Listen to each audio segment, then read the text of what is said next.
தட்டை, சீடை, முறுக்கு, ரிப்பன் பக்கோடா, அதிரசம், என்ன வேணாலும் செய்யுங்க.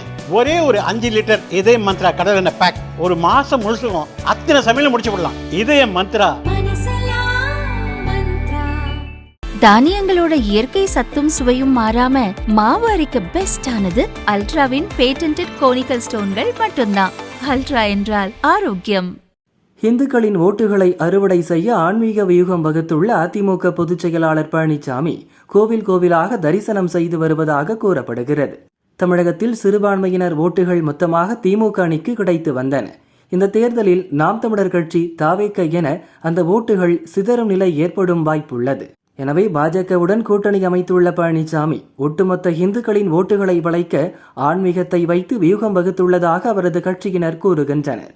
இதுகுறித்து அதிமுக வட்டாரங்கள் கூறியதாவது: அடுத்த மாதம் 22 மதுரையில் குன்றம் காக்க கோவிலை காக்க என்ற தலைப்பில் முருக பக்தர்கள் மாநாடு நடக்கிறது. இந்த மாநாட்டில் பங்கேற்க பழனிசாமிக்கு இந்து முன்னணி தரப்பில் அழைப்பு விடுக்கப்பட்டுள்ளது.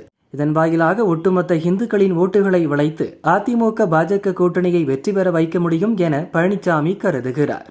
சமீபத்தில் தன் பிறந்த நாளை ஒட்டி திருப்பதி சென்று சிறப்பு பூஜை நடத்தினார் பழனிசாமி. சேலம் மாவட்டம் தலைவாசல் அருகில் உள்ள 1500 ஆண்டுகள் பழமையான ஆரகளூர் அஷ்டபைரவர் கோவிலில் சிறப்பு வழிபாடும் செய்துள்ளார். அங்குள்ள சிவன் காமநாத ஈஸ்வர் என்ற பெயரில் அருள் புரிகிறார். அசுரர்களை அழிக்க திசைக்கு 8 பைரவர் வீதம் 64 பைரவர்கள் தோன்றி அந்தகன் மற்றும் அவரது அசுரர் படைகளை அழித்தனர். வரும் சட்டசபை தேர்தலில் மெகா கூட்டணி அமைத்து திமுக கூட்டணியை வீழ்த்தி கிரீடம் சூடுவதற்காகவே இந்த சிறப்பு வழிபாட்டை அவர் நடத்தியுள்ளார். 10,000 பேருக்கு அன்னதானமும் வழங்கியுள்ளார். அஷ்டபைரவருக்கு 40 லட்சம் ரூபாய் செலவில் வெள்ளி அங்கியை தன் சொந்த செலவில் வழங்கியுள்ளார்.